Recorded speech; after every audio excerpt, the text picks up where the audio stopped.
മക്കയിലെ മസ്ജിദുൽ ഹറമിൽ ഇന്നത്തെ ജുമാ നമസ്കാരത്തിൽ 3.25 ലക്ഷത്തോളം ഇന്ത്യൻ തീർത്ഥാടകർ പങ്കെടുത്തു.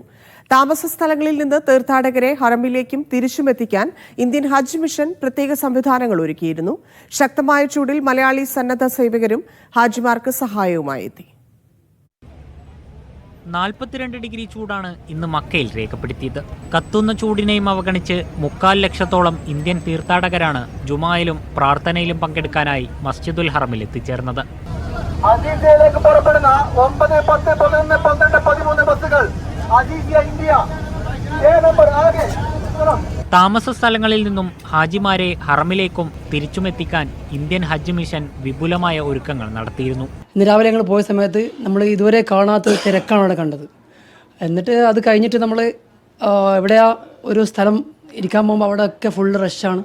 അവസാനം നമ്മൾ കുറേ കറങ്ങി നിൽക്കാൻ പോലും സ്ഥലമില്ലാത്ത നമ്മൾ ഹറമിൻ്റെ ഉൾഭാഗത്തൊരു സ്ഥലത്തിരുന്ന് നമസ്കരിച്ചു. മാഷാ അല്ലാഹ് നല്ല രീതിയിൽ സംസാരിച്ചു. മറ്റേ തവാഫ് ചെയ്തു. അത് കഴിഞ്ഞ് നല്ല രീതിയിൽ പോയിട്ട് നമസ്കാരമൊക്കെ കഴിഞ്ഞു. രാവിലെ 10 മണിയോടെ മുഴുവൻ ഇന്ത്യൻ തീർത്ഥാടകരും ഹറമിലെത്തി. ഭൂരിഭാഗം ഹാജിമാരും കുദായ് ബസ് സ്റ്റേഷൻ വഴിയും ശേഷിക്കുന്നവർ മസ്കൂത്ത വഴിയുമാണ് ജുമയ്ക്കെത്തിയത്. ഹജ്ജ് മിഷൻ ഉദ്യോഗസ്ഥരും വിവിധ മലയാളി സന്നദ്ധ സേവന പ്രവർത്തകരും ഹാജിമാർക്ക് തുണയായി വഴിനീളെ സഹായത്തിനെത്തി. നമ്മുടെ ലൈഫിൽ തന്നെ നമ്മളെല്ലാവരും, ഞാൻ മാത്രമല്ല നമ്മളെ കൂടെ എല്ലാവരും ലൈഫിൽ ഇത്രയും കാലം ആഗ്രഹിച്ച ഒരു ജുമ എന്ന് വെച്ചാൽ നമ്മൾ കഅബ ഷെരീഫ് ഒരു സ്ഥലം ഉണ്ട് എന്ന് നമ്മൾ മനസ്സിൽ മാത്രമേ ഉണ്ടായിരുന്നുള്ളൂ.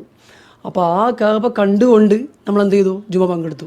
അതും ഇത്രയും വലിയൊരു ക്രൗഡ്, ലോകത്ത് ഇത്രയും വലിയ ക്രൗഡിൽ എവിടെയും ജുമ ഉണ്ടാവില്ല. ആ ക്രൗഡിൽ നമ്മൾ ജുമ പങ്കെടുത്തു. കഠിനമായ ചൂടിൽ പല ഹാജിമാർക്കും ശാരീരിക പ്രയാസങ്ങൾ നേരിടേണ്ടി വന്നു.